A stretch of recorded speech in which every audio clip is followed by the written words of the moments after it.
Hello दोस्तों। अब हम शुरू करेंगे इसी सिलेबस का पार्ट 2। हमने पार्ट 1 पर टॉपिक 1 से लेके 6 तक सारे कवर किए। इस वीडियो में हम शुरू करेंगे टॉपिक 7 से। तो चलिए शुरू करते हैं टॉपिक 7 का syllabus.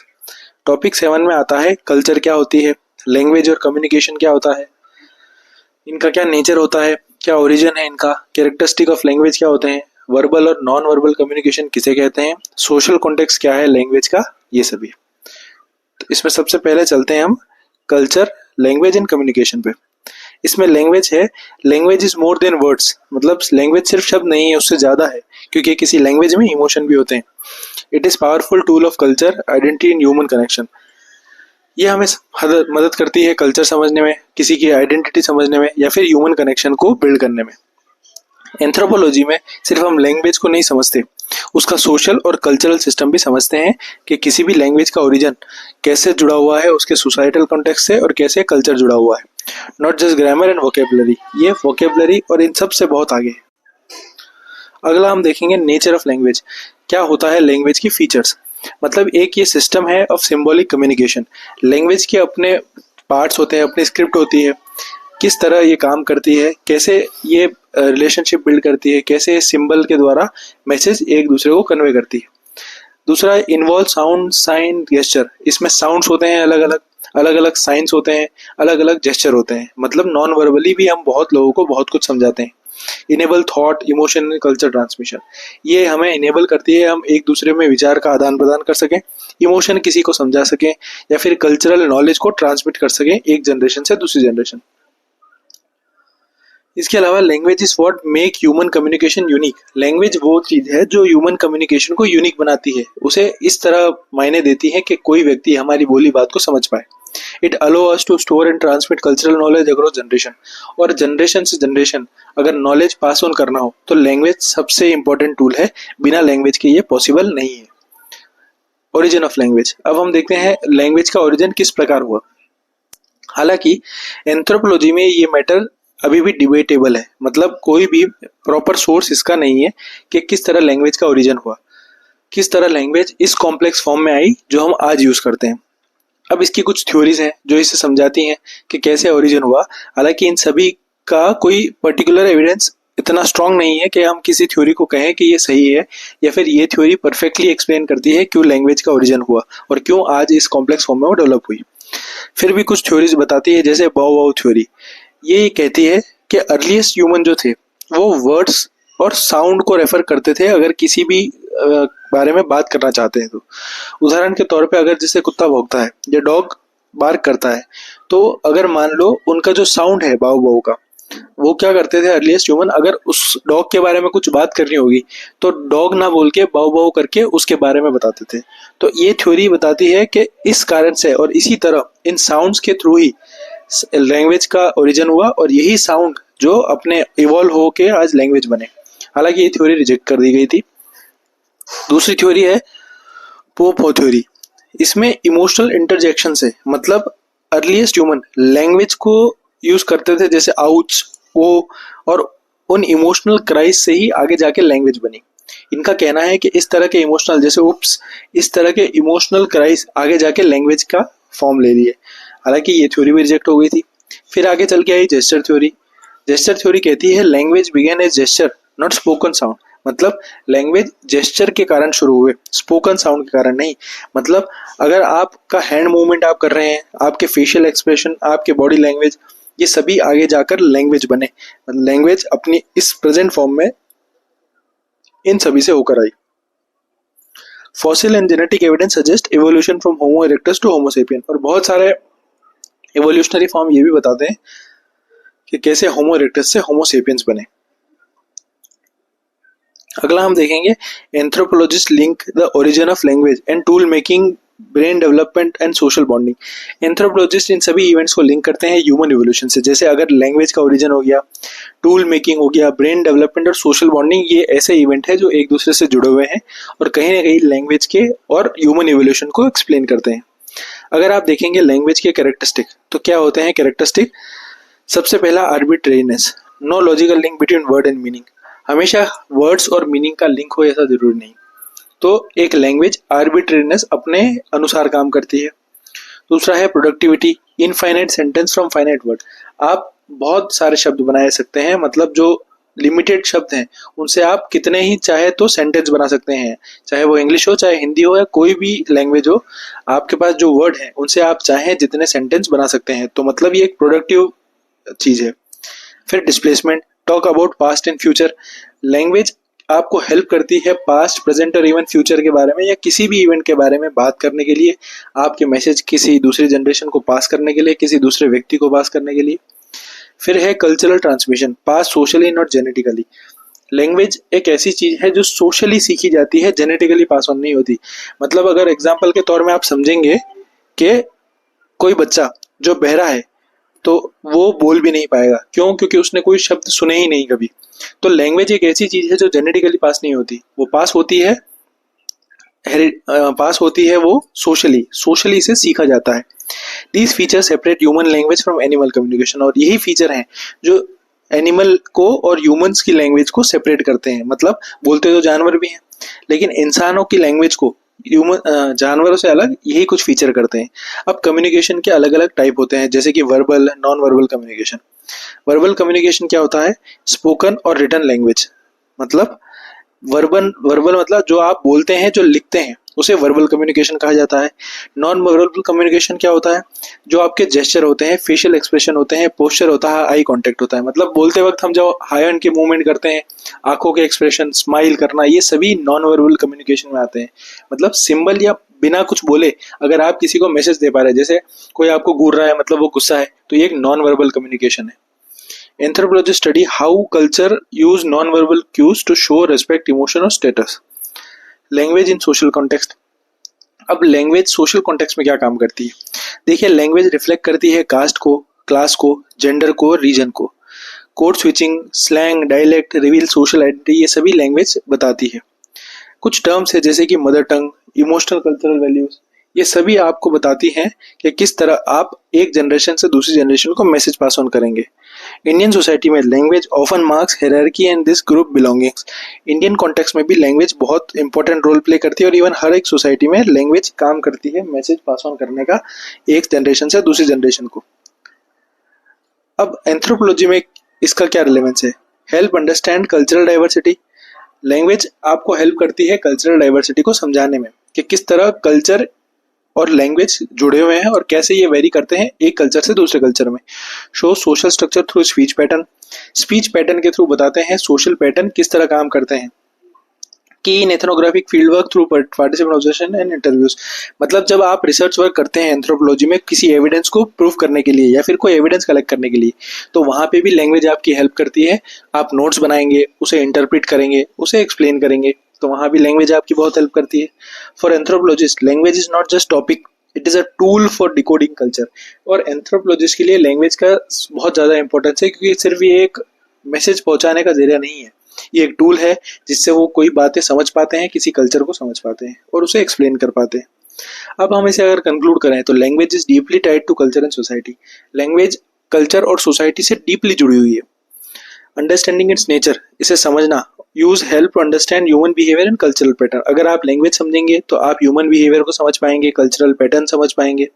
That is why anthropology treat language as a bridge between culture and communication. इसीलिए एंथ्रोपोलॉजी कहती है कि लैंग्वेज वो टूल है जो गैप को फिल करता है कल्चर और कम्युनिकेशन को के बीच का, और या फिर उन्हें लिंक करता है। अगर हम अगला टॉपिक देखें तो टॉपिक 8 बताएगा आपको रिसर्च मेथड इन एंथ्रोपोलॉजी। क्या होते हैं field work, tradition in anthro, क्या डिस्टिंक्शन है बिटवीन टेक्निक, मेथड और मेथोडोलॉजी में क्या अंतर है, क्या टूल होते हैं डाटा कलेक्शन के, इंटरव्यू शेड्यूल्स क्या होते हैं, क्वेश्चनएयर क्या होता है, सोर्स क्या होता है इन्फॉर्मेशन का, और इन डाटा का एनालिसिस कैसे किया जाता है, इंटरप्रिटेशन या प्रेजेंटेशन ऑफ डाटा। सबसे पहले हम पढ़ेंगे रिसर्च मेथड इन एंथ्रोपोलॉजी, कैसे रिसर्च एंथ्रो में की जाती है।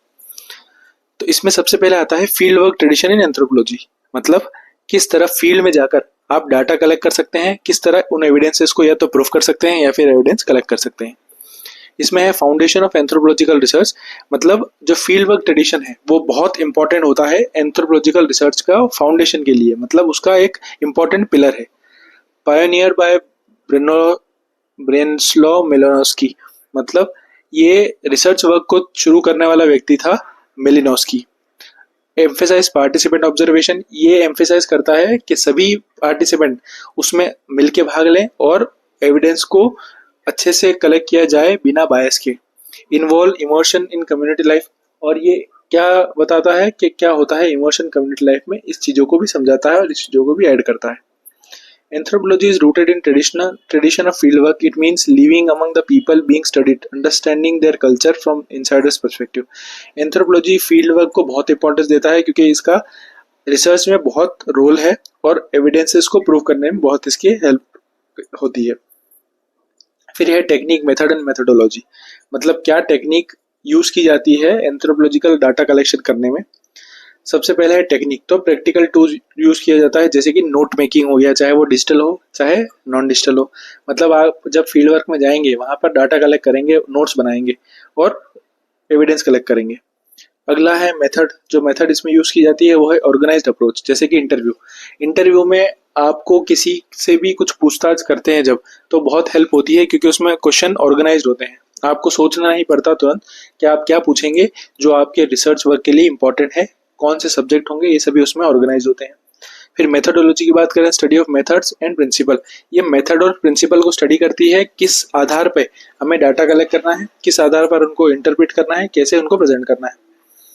It is important to distinguish this technique and tool, methods and procedure and methodology. ये इंपॉर्टेंट है कि हम इनका इंपॉर्टेंस समझें और इन्हें अच्छी तरह से फॉलो करें। अब डाटा कलेक्शन के क्या क्या टूल यूज करते हैं कोई भी एंथ्रोपोलॉजिस्ट। सबसे पहले observation, participant and non participant, मतलब जिन पे आपको स्टडी करनी है या तो आप उनके साथ में घुल मिल जाएं ताकि आप ये देख पाएं कि लोग भाग किस तरह का बिहेवियर पैटर्न शो कर रहे हैं। वो बहुत हेल्प करेगा आपका डाटा कलेक्शन में, जो सीधा सीधा आपको बिना किसी बायस के मिलेगा। और चाहे वो पार्टिसिपेट करें चाहे नहीं पार्टिसिपेट करें, मतलब अगर आप उनमें घुल मिले नहीं है, मान लो सीधा उनके साथ जाकर आप नहीं रहने लगे, तो आप किसी और तरीके से भी उनको ऑब्जर्व कर सकते हैं, क्या उनके बिहेवियर पैटर्न है, कैसे कल्चरल प्रैक्टिस फॉलो करते हैं, किस तरह लैंग्वेज ट्रांसमिट करते हैं, क्या डेली लाइफ है। अगला तरीका है डाटा कलेक्शन का इंटरव्यू, स्ट्रक्चर या सेमी स्ट्रक्चर्ड या अनस्ट्रक्चर्ड, मतलब इंटरव्यू के अलग अलग टाइप होते हैं। या तो आप स्ट्रक्चर्ड तरीके से उसे सारे क्वेश्चन लिख के जाएंगे, कौन सी पब्लिक होगी जिन्हें आपको पूछना है, कौन सी टारगेट ऑडियंस होगी वो पूछना है। सेमी स्ट्रक्चर मतलब इतना आप उसमें मेहनत नहीं करते, अनस्ट्रक्चर में बिल्कुल मेहनत नहीं करते, आप सीधा जाएंगे, क्वेश्चन पूछेंगे, उन्हें नोट करेंगे और उसे अरेंज करेंगे घर आके। फिर है schedule and questionnaire for large data set, अगर बहुत बड़ा डाटा सेट है, मतलब बहुत आपको बड़े एरिया में आपको रिसर्च वर्क करना है, तो उस केस में आप क्वेश्चनर वाला मेथड यूज करते हैं, जिसमें अलग अलग क्वेश्चन के वो लोग आंसर करते हैं और उन्हें जब आप जनरलाइज करते हैं उनके आधार पर कोई पॉइंट पे आते हैं, कोई फैक्ट पे आते हैं। उसके अलावा है case study, in depth focus of individual event, कोई केस स्टडी जो पहले से बनी हो या फिर आप खुद बना रहे हो, उनकी स्टडी करके भी आप कल्चरल पैटर्न या लैंग्वेज की ओरिजिन को पता लगा सकते हैं।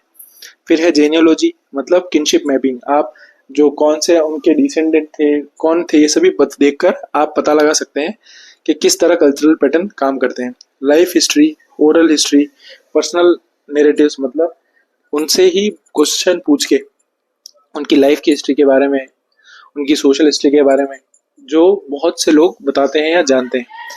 सेकेंडरी सोर्स, मतलब गवर्नमेंट रिपोर्ट, बुक्स, ये क्या बताती है उनके बारे में, क्योंकि इनमें भी बहुत सारे डाटा अवेलेबल होते हैं जो आपकी एंथ्रोपोलॉजिकल रिसर्च में हेल्प कर सकते हैं।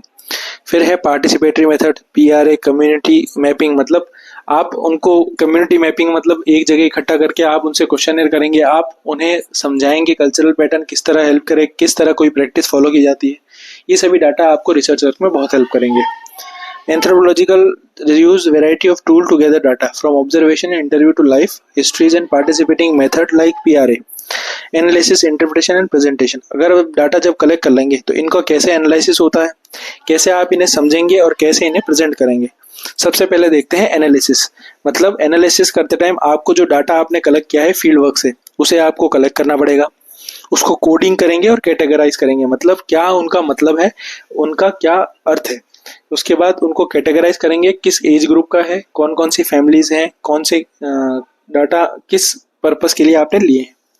आगे जाके आप उनको इंटरप्रेट करेंगे, गिविंग कल्चरल मीनिंग, मतलब कैसे कल्चर से उनका लिंक है, किस तरह वो रिलेटेड है इन एंथ्रोपोलॉजी। अननेसेसरी डाटा को आप डिस्कार्ड करेंगे।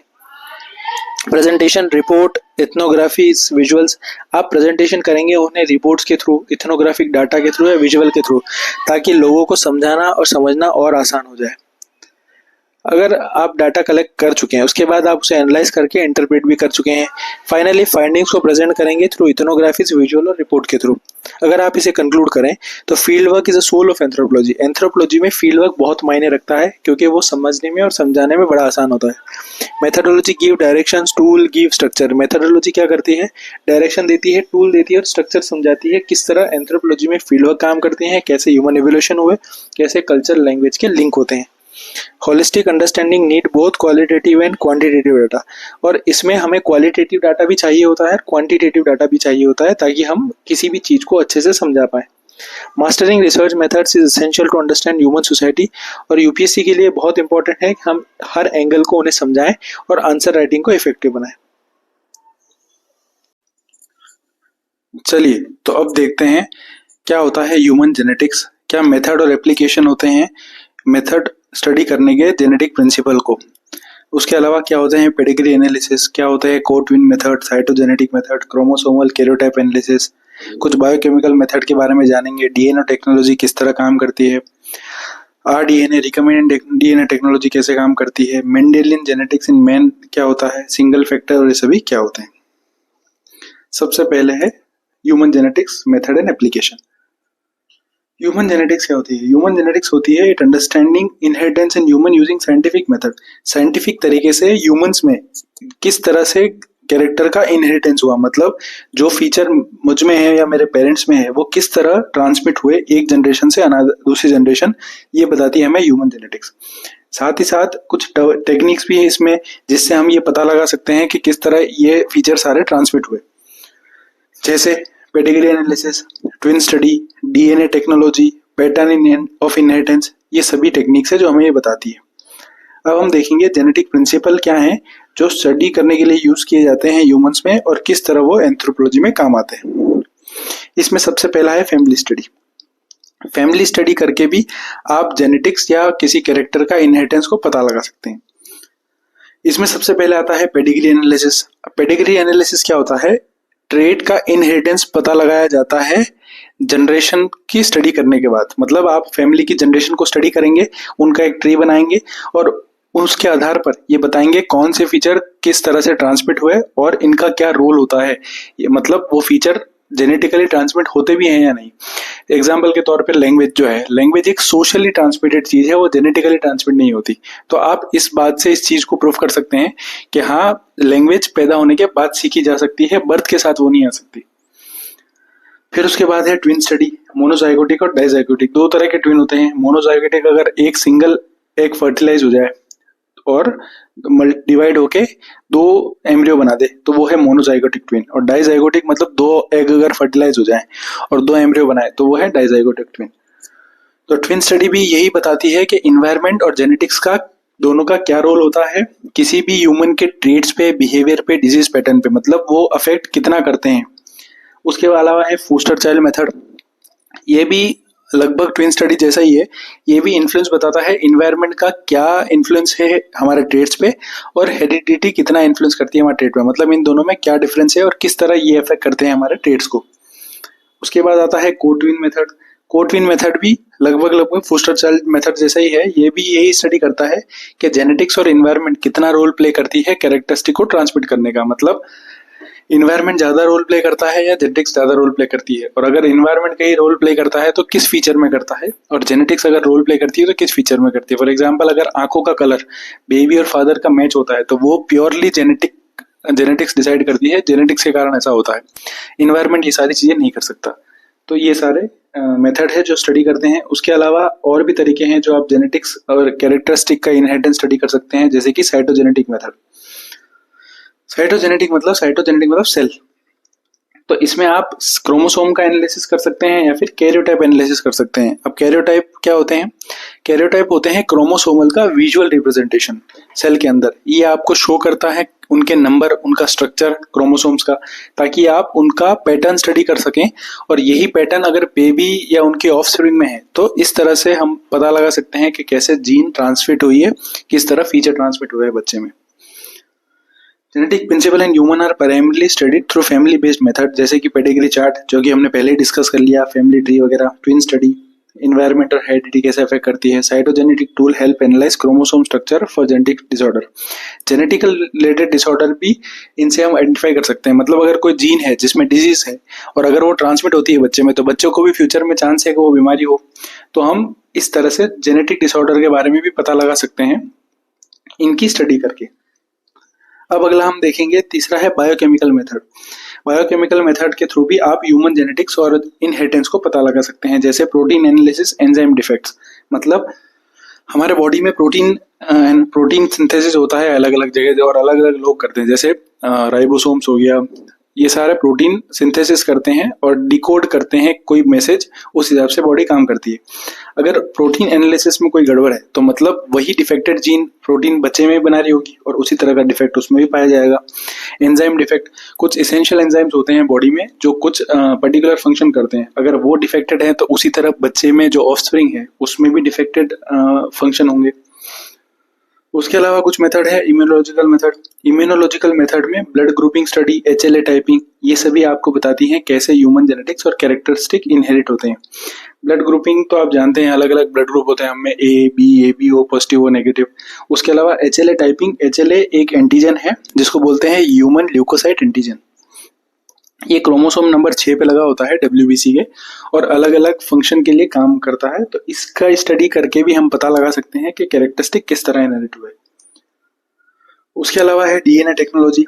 DNA टेक्नोलॉजी में आता है gene mapping, mutation detection. Mutation मतलब किसी भी सेल की एक्स्ट्रा ग्रोथ या किसी भी बॉडी के किसी ऑर्गन की एक्स्ट्रा ग्रोथ या एक्सेसिव ग्रोथ म्यूटेशन को बताती है और ये बताती है कि किस तरह फंक्शन डाइवर्ट हो रहे हैं बॉडी के। उसके अलावा रिकम्बिनेंट DNA टेक्नोलॉजी, मतलब रिकम्बिनेंट DNA के किसी सेगमेंट में अगर डिफेक्टेड पोर्शन है तो उसको हटा के दूसरा जोड़ना या फिर उसी की सीक्वेंस में या उसके स्ट्रक्चर में कोई बदलाव करना, ये है रिकम्बिनेंट DNA टेक्नोलॉजी। फिर इसमें आते हैं जीन क्लोनिंग, ट्रांसजेनिक्स। ट्रांसजेनिक्स का मतलब ये होता है कि अगर कोई फॉरेन जीन को किसी ऑर्गेनिज्म में डाला जाए तो वो एक जेनेटिकली मॉडिफाइड ऑर्गेनिज्म बनेगा और यही ब्रांच से डील करती है ट्रांसजेनिक्स। मॉडर्न रिसर्च जो है वो DNA को यूज करती है बायोकेमिकल टूल की तरह टू अंडरस्टैंड जेनेटिक स्ट्रक्चर, ताकि जेनेटिक स्ट्रक्चर बॉडी का पता लगाया जा सके, जेनेटिक डिजीजेस के बारे में पता लगा सके, उन्हें प्रिवेंट किया जा सके। फिर म्यूटेशन है, अगर म्यूटेशन से रिलेटेड कोई डिफेक्ट आए हैं बॉडी में तो वो even manipulate gene through recommended technology, even genes को मैनिपुलेट करने के लिए, मतलब हो सकता है भविष्य में ऐसा भी हो कि बेबीज को मैनिपुलेट करने के लिए भी जीन का यूज हो। फिलहाल आज के टाइम पे जीन डिफेक्ट को सही करने के लिए जीन टेक्नोलॉजी का यूज किया जाता है, ट्रांसजेनिक्स का यूज किया जाता है। अब अगर हम देखें inheritance of trait versus Mendelian law, मतलब ट्रेट्स इनहेरिट तो होते हैं लेकिन मेंडल ने इस बारे में क्या कहा, मेंडल के क्या लॉस थे, तो इसमें हम देखते हैं सबसे पहले single factor inheritance, one gene, example haemophilia. मतलब कोई एक सिंगल जीन, एक जीन डिसऑर्डर कर सकती है या फिर पूरे बॉडी की फीचर्स को कमांड कर सकती है, तो उसको बोलते हैं सिंगल फैक्टर इनहेरिटेंस। ऐसा हमें हीमोफीलिया डिजीज में देखने को मिलता है। हीमोफीलिया बीमारी एक सिंगल फैक्टर जीन डिफेक्ट ही है। फिर आता है मल्टी फैक्टर इनहेरिटेंस, मतलब जिसमें बहुत सारे जीन अफेक्टेड हो, साथ साथ इन्वायरमेंट का भी रोल हो और आपके बॉडी के फंक्शन को अल्टर करे। फिर आता है लीथल एंड सब लीथल जीन, मतलब जो ऐसी जीन्स जो इवन डेथ तक कॉज करती है, वायबिलिटी को रिड्यूस करती है, मतलब आपके जीने के लाइफ स्पैन को रिड्यूस करती है। इस तरह की आती है लीथल और सब लीथल जीन। फिर आता है पॉलीजेनिक इनहेरिटेंस, मतलब जो ट्रेट है कंट्रोल करती है बहुत सारी जीन, जैसे आपकी हाइट हो गई, स्किन कलर, बहुत सारे जीन मिलके आपके बॉडी के फिजिकल फीचर, फिजियोलॉजी को अफेक्ट करती है, कंट्रोल करती है। उसमें हाइट, स्किन कलर सभी आते हैं। Mendelian law apply to humans too, और इसी तरह ये मेंडेलियन लॉ ह्यूमंस पे भी अप्लाई होते हैं। Trait can be inherited by single gene, तो मतलब कोई भी ट्रेट जो आप अपने पेरेंट्स से आपके अंदर आते हैं वो सिंगल जीन के थ्रू आ सकते हैं, मल्टीपल जीन के थ्रू आ सकते हैं, और कम्बिनेशन ऑफ इन्वायरमेंटल फैक्टर या फिर अलग अलग जीन के थ्रू आ सकते हैं, मतलब इन्वायरमेंट भी हो सकता है उसमें रोल प्ले करे। अब अगर आप देखेंगे एप्लीकेशन क्या है एंथ्रोपोलॉजी में, मतलब ये जेनेटिक्स का एंथ्रोप में क्या रोल है, तो इसमें हम इसको यूज करते हैं सबसे पहले study of human variation, heredity. क्यों ह्यूमन टू ह्यूमन वेरिएशन आते हैं, किसी की हाइट ज्यादा है, किसी की हाइट छोटी है, ये सब वेरिएशन क्यों आते हैं, क्यों हेरिडिटी किस तरह इसमें रोल प्ले करती है, और understanding disease patterns in population, अलग अलग पॉपुलेशन अलग अलग डिजीज के लिए ससेप्टिबल होती है, मतलब कोई बीमारी किसी पर्टिकुलर पॉपुलेशन में होने के चांस बहुत ज्यादा होते हैं, कोई बीमारी किसी अलग पॉपुलेशन में होने के चांस ज्यादा होते हैं, तो ऐसा पैटर्न क्यों शो करते हैं। रिकंस्ट्रक्टिंग इवोल्यूशनरी हेरिडिटी, मतलब इवोल्यूशन किस तरह काम करता है, कैसे इवोल्यूशनरी हिस्ट्री आज आज के फॉर्म में आई है। फिर genetic counselling and public health, आपको जेनेटिक काउंसलिंग करने के लिए भी ये पता होना जरूरी है कि किस तरह जेनेटिक इनहेरिटेंस होते हैं, कैसे बीमारियां आती हैं लोगों में, तभी जाके आप काउंसलिंग कर पाएंगे, तभी जाके आप पब्लिक हेल्थ को प्रमोट कर पाएंगे। These methods are not just for labs, they are crucial in anthropology to study evolution। मतलब ये सिर्फ लैब में स्टडी करने के लिए नहीं है, एंथ्रोपोलॉजी में ये बहुत सॉलिड डाटा और एविडेंस देते हैं और इवोल्यूशन को स्टडी करने में बहुत हेल्प करते हैं, डिजीजेस को स्टडी करने में बहुत हेल्प करते हैं, उनको प्रिवेंट करने में बहुत हेल्प करते हैं। जेनेटिक डाइवर्सिटी ह्यूमन पॉपुलेशन में कितनी है, कैसे है और किस तरह से ये बढ़ती है, उसे समझने में और समझाने में हेल्प करते हैं।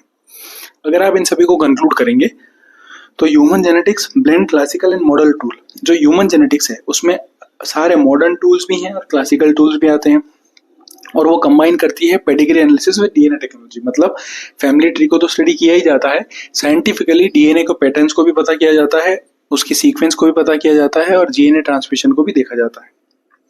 Essential for both theory and field application anthropology, और ये बहुत जरूरी है थ्योरी के लिए भी और फील्ड वर्क जो होता है एंथ्रो में उसके लिए भी। अब हम देखेंगे रेस क्या होता है, रेसिज्म क्या होता है biological basis of morphological variation non metric characters, racial criteria क्या होते हैं, फिर क्या होते हैं रेशियल डिफरेंशिएशन और रेस क्रॉसिंग इन मैन। सबसे पहले हम देखते हैं रेस। तो रेस कुछ और नहीं, एक बायोलॉजिकल ग्रुपिंग है बेस्ड ऑन फिजिकल ट्रेट। मतलब आपके शरीर के फीचर के आधार पर जो ग्रुपिंग की जाती है, जो कैटेगराइजेशन किया जाता है, उसी को रेस कहते हैं। ये एक बायोलॉजिकल बेसिस है। मतलब कौन से फीचर, जैसे स्किन के कलर के आधार पर लोगों को बांट दिया, हेयर के टाइप पर, फेशियल फीचर, मतलब फिजियोलॉजिकल फीचर हो गए। Historically used to classify human population, ये पहले यूज किया जाता था ह्यूमन को अलग अलग क्लासिफाई करने के लिए कि कौन से पॉपुलेशन किस रेस की है। Race refer to classification of human based on observable feature, जो वो फीचर जो ऑब्जर्व किए जा सके, स्किन कलर हो गया, स्कल शेप हो गया, इस तरह से उन्हें बांटने के लिए यूज किया जाता है। और रेसिज्म क्या होता है, रेसिज्म एक सोशल कॉन्स्ट्रक्ट है। मतलब जहां रेस एक बायोलॉजिकल टर्म है, वही रेसिज्म एक सोशल टर्म है। मतलब सोसाइटी ने इसे डेवलप किया है। जहां बायोलॉजी ने रेस को डेवलप किया है, रेसिज्म को सोसाइटी ने डेवलप किया है। रेसिज्म क्या होता है, डिस्क्रिमिनेशन बेस्ड ऑन रेस। मतलब रेस के बेसिस पे हम डिस्क्रिमिनेशन करते हैं, भेदभाव करते हैं। हम मानते हैं कोई रेस बहुत सुपीरियर है, कोई इंफीरियर है।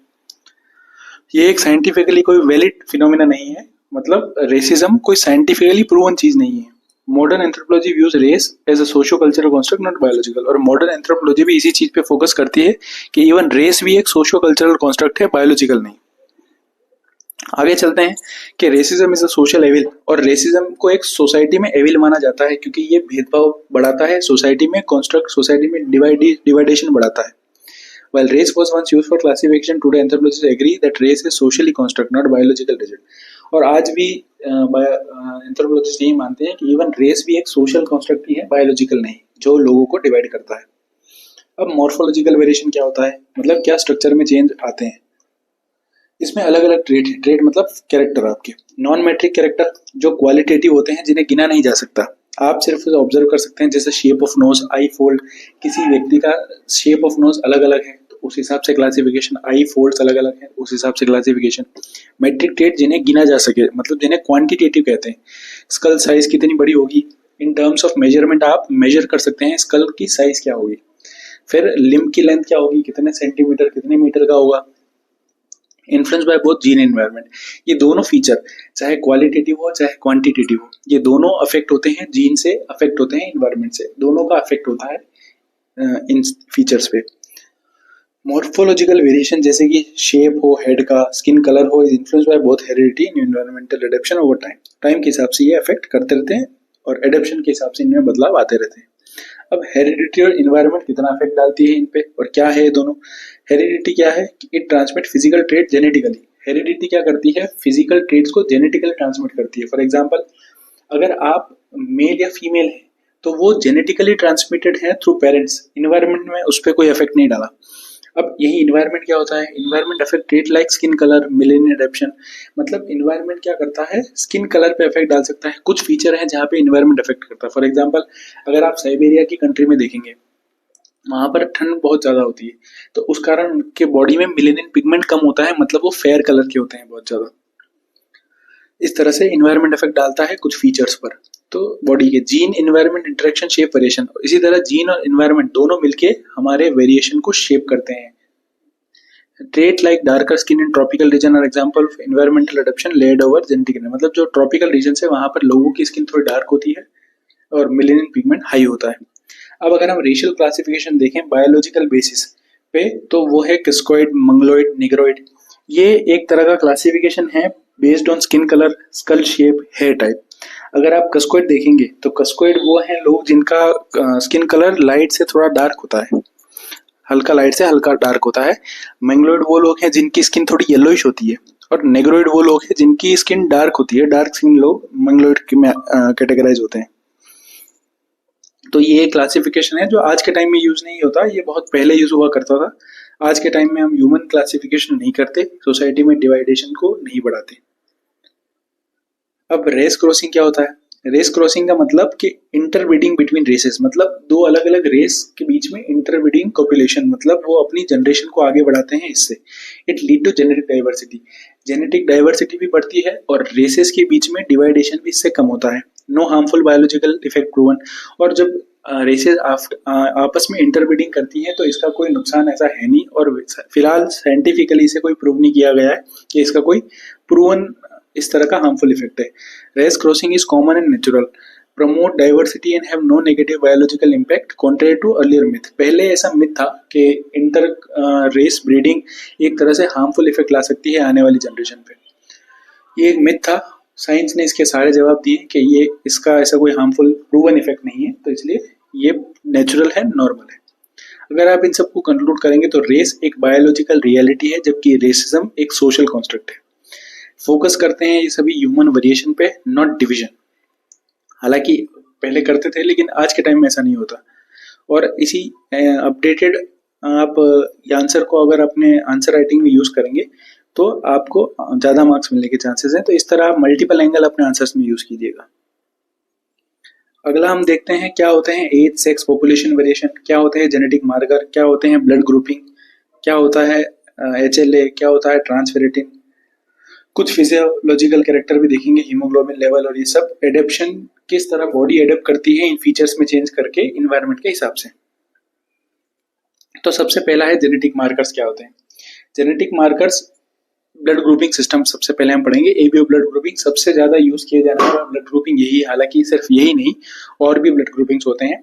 जैसे पॉपुलेशन बेस्ड फ्रीक्वेंसी वेरिएशन, अलग अलग पॉपुलेशन के हिसाब से हम ब्लड ग्रुपिंग को क्लासीफाई करते हैं। इंपॉर्टेंट है, ब्लड ग्रुपिंग बताता है आपको पैटर्निटी का, कि आप आपकी पैटर्निटी क्या है, मदर फादर के ब्लड ग्रुप है, वही ब्लड ग्रुप आपके अंदर भी होगा, तो ये बताता है पैटर्निटी को। फिर माइग्रेशन स्टडी, कि अगर कोई पॉपुलेशन कहीं से माइग्रेट होकर गई है तो कॉमन ब्लड ग्रुप देखने को मिलेगा उनमें, तो ये सभी एबीओ ब्लड ग्रुप बताता है। फिर है RH फैक्टर स्टडी, मतलब ये RH फैक्टर एक एंटीजन है जो आपके ब्लड सेल पे प्रेजेंट होता है। अगर प्लस है, मतलब प्लस का सिंबल अगर हम जब यूज करते हैं इसका मतलब RH फैक्टर प्रेजेंट है। माइनस का सिंबल हम यूज करते हैं मतलब RH फैक्टर एब्सेंट है। इथनिक एंड जियोग्राफिक डिस्ट्रीब्यूशन को भी शो करता है। Example RH common in Europeans, RH negative Europeans में कॉमन होता है, मतलब RH ग्रुप इथनिक डाइवर्सिटी को भी शो करता है, और ये भी शो करता है किस तरह की पॉपुलेशन कहाँ रहती होगी, जैसे कि RH नेगेटिव यूरोपियंस में कॉमन होता है। HLA ब्लड ग्रुपिंग, HLA जैसे हमने पहले भी डिस्कस करा, ह्यूमन ल्यूकोसाइट एंटीजन, एक एंटीजन होता है WBC के सेल पे। ये highly polymorphic immune response marker है, used in disease susceptibility studies. अगर आपको किसी भी डिजीज ससेप्टेबिलिटी मतलब बीमारी होने के चांस हैं या फिर हो सकते हैं आने वाली जनरेशन में, उसको स्टडी करने के लिए HLA एंटीजन बहुत हेल्पफुल होता है। फिर HP हेप्टोग्लोबिन, ये एक प्लाज्मा प्रोटीन है जिसमें अलग अलग एलिक्स मतलब अलग अलग जीन के सीक्वेंसेस होती हैं, यूज्ड इन पॉपुलेशन जेनेटिक्स, जो पॉपुलेशन जेनेटिक्स में और उनकी स्टडी करने में बहुत हेल्पफुल होता है। ट्रांसफेरेटिन एंड GM इम्यूनोग्लोबिन मार्कर, ट्रांसफेरेटिन एक प्रोटीन होता है जो आयरन को ट्रांसपोर्ट करता है बॉडी में एक जगह से दूसरी जगह।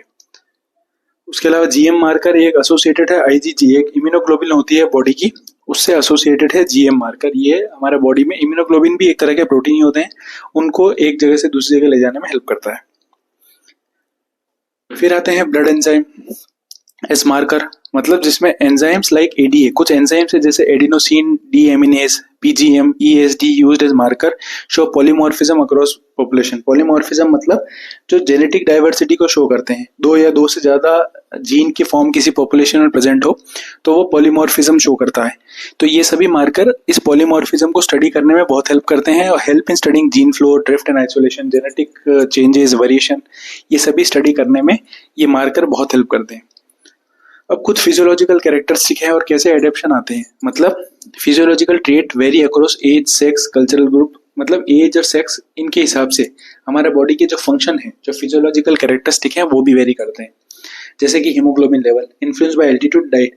मतलब हाई एल्टीट्यूड पे जो लोग रहते हैं उनको ऑक्सीजन की ज्यादा डिमांड होती है, तो हीमोग्लोबिन लेवल उनमें हाई होता है, डाइट हाई होती है, हाई एनर्जी चाहिए होती है उनको ये सब करने के लिए। Body fat percentage depend on sex, lifestyle and nutrition. मतलब बॉडी फैट डिपेंड करता है आपका क्या सेक्स है, मेल है या फीमेल है, लाइफस्टाइल कैसी है, न्यूट्रिशन कैसा है। पल्स रेट डिपेंड करती है एज और फिजिकल एक्टिविटी। अमूमन कहा जाता है जिनकी एज बहुत ज्यादा होती है उनकी पल्स रेट हाई होती है। फिजिकल एक्टिविटी ज्यादा करेंगे तो पल्स रेट बढ़ेगी, कम करेंगे तो घटेगी। Respiratory function affected by environment और ऑक्यूपेशन। किस तरह की आप ऑक्यूपेशन करते हैं, किस तरह के एनवायरनमेंट में रहते हैं वो भी डिपेंड करता है आपकी रेस्पिरेटरी रेट को डिसाइड करने में, फंक्शन को डिसाइड करने में। Sensory perception influence by age, exposure, adaptation. Sensory perception आपका कैसा है, मतलब किस तरह आप चीजों को, लाइट को, जो सेंसेस है हमारे किस तरह काम करते हैं, वो सभी एनवायरनमेंट फैक्टर पे डिपेंड करता है। अब culture and social economic variation, ये चीजें भी वेरिएशन, इनमें भी वेरिएशन आता है एनवायरनमेंट के हिसाब से। पहला है nutritional life style environment affect physiology.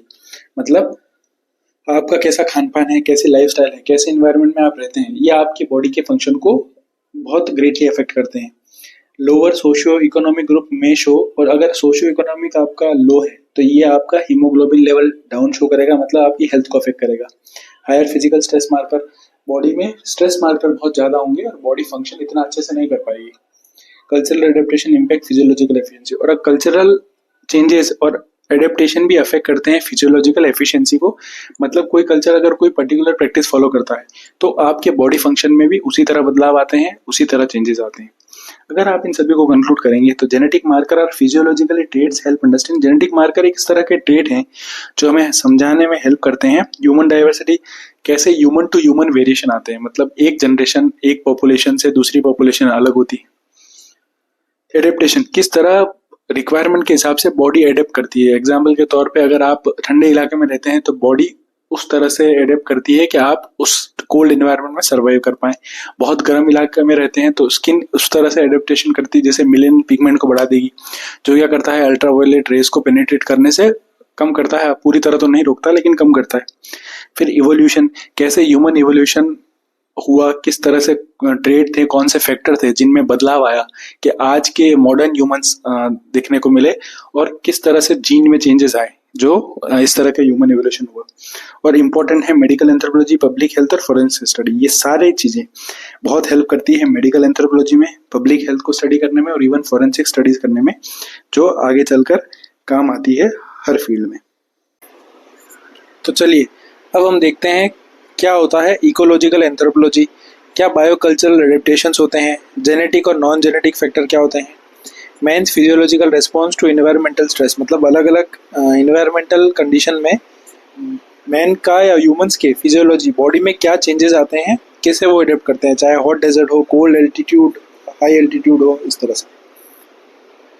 सबसे पहले है concept of method of ecological anthropology. मतलब क्या है इकोलॉजिकल एंथ्रोपोलॉजी, तो ये एक सब फील्ड है एंथ्रो का जो हमें समझाता है relationship between human and their environment. मतलब जिस एनवायरनमेंट में हम रहते हैं उससे हम कैसे इंटरेक्ट करते हैं, किस तरह एनवायरनमेंट हमारे फिजियोलॉजिकल और फिजिकल चेंजेस लेके आता है, ये सभी समझाती है हमें इकोलॉजिकल एंथ्रोपोलॉजी। ये फोकस करती है कैसे culture adapt to environment challenges, मतलब किस तरह कल्चर ने एनवायरमेंटल चैलेंजेस को एडेप्ट किया, मतलब किस तरह कल्चरल चेंजेस आए ताकि हम आने वाले एनवायरनमेंट या जिस एनवायरनमेंट में हम रहते हैं उसको एडेप्ट कर पाए। ये दोनों एंगल यूज करता है, बायोलॉजिकल भी और कल्चरल भी। मतलब दोनों डाटा को यूज करके एक होलिस्टिक व्यू देता है हमें कि किस तरह इकोलॉजिकल एंथ्रोपोलॉजी समझाती है ह्यूमन एवोल्यूशन को। अब अगर हम देखें कंसेप्ट ऑफ बायोकल्चरल एडेप्टेशन कि क्या है बायोकल्चरल एडेप्टेशन, तो इसमें आता है human adaptation is both biological, genetic and cultural non genetic. मतलब ह्यूमन की बॉडी में जो चेंजेस आए इन्वायरमेंट के हिसाब से वो जेनेटिक भी हैं और कल्चरल भी हैं, जो नॉन जेनेटिक मतलब इन्वायरमेंट के कारण भी हैं। बायोकल्चरल एडेप्टेशन जो होते हैं वो इंटीग्रेट करता है जेनेटिक्स को, फिजियोलॉजी हमारे बॉडी को, बिहेवियरल चेंजेस को, और ये हेल्प करता है सर्वाइव इन डाइवर्स एनवायरनमेंट। मतलब ये चेंजेस हमारे सर्वाइवल के लिए बहुत इंपॉर्टेंट है और हेल्प करते हैं हमारे सर्वाइवल में। अगला हम देखेंगे जेनेटिक फैक्टर इन एडेप्टेशन। कौन से जेनेटिक फैक्टर हैं, किस तरह वो एडेप्टेशन में हेल्प करते हैं। लॉन्ग टर्म इवोल्यूशनरी चेंज, कुछ चेंजेस हमारे इवोल्यूशन के टाइम लॉन्ग टर्म चेंजेस आए बॉडी में ताकि हम सर्वाइव आसानी से कर पाएँ, एडेप्टेशन इजीली कर पाएँ। जैसे कि आप जानते हैं sickle cell trait in malaria endemic zones, कुछ ऐसे जोन होते हैं जहाँ पे मलेरिया होने के चांसेस बहुत ज़्यादा होते हैं।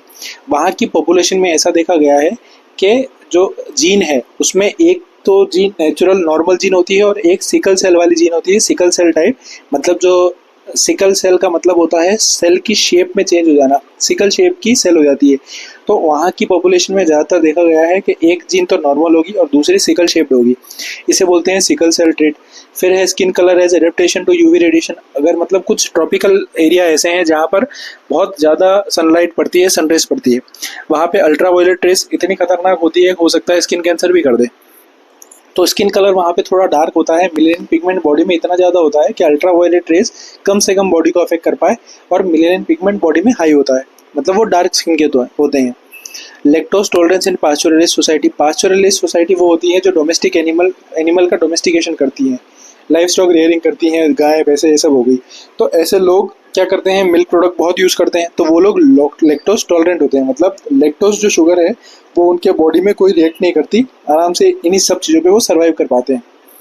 फिर कुछ नॉन जेनेटिक फैक्टर भी हैं, मतलब कल्चरल या इन्वायरमेंटल फैक्टर जिसे हम कहते हैं, जो शॉर्ट टर्म के लिए होते हैं। ये सीखे जाते हैं, मतलब जेनेटिकली बाय बर्थ ये सारी चीज़ें उनमें प्रेजेंट नहीं होती, बर्थ के बाद ये सारे फीचर वो सीखते हैं। इनमें क्या क्या आते हैं, जैसे कि use of clothing, shelter and diet. मतलब आप जिस एनवायरनमेंट में रहते हैं उस हिसाब से आप क्लोथिंग पहनेंगे, उसी तरह का आप शेल्टर बनाएंगे, उसी तरह की आप डाइट लेंगे। एग्जाम्पल के तौर में अगर आप ठंडे इलाके में रहते हैं तो आप गर्म कपड़े, वूल के बने कपड़े पहनेंगे, हाई प्रोटीन डाइट लेंगे, ऐसा शेल्टर बनाएंगे जहाँ ठंड कम से कम लगे आपको। उसके अलावा technology like irrigation, heating, oxygen tank, इस तरह की टेक्नोलॉजी भी क्या करती है, हमारे एडेप्शन में हेल्प करती है। मतलब आप हीटिंग की सुविधा वहाँ करेंगे, ऑक्सीजन टैंक बनाएंगे। उसके बाद cultural practice for coping with climate, example siesta and hot reason. मतलब कुछ रीजन में, हॉट रीजन में सिएस्टा का भी यूज़ किया जाता है ताकि ठंड से बचा जा सके। तो ये सारी चीज़ें आपको नॉन जेनेटिक फैक्टर हैं जो एडेप्टेशन में हेल्प करती हैं।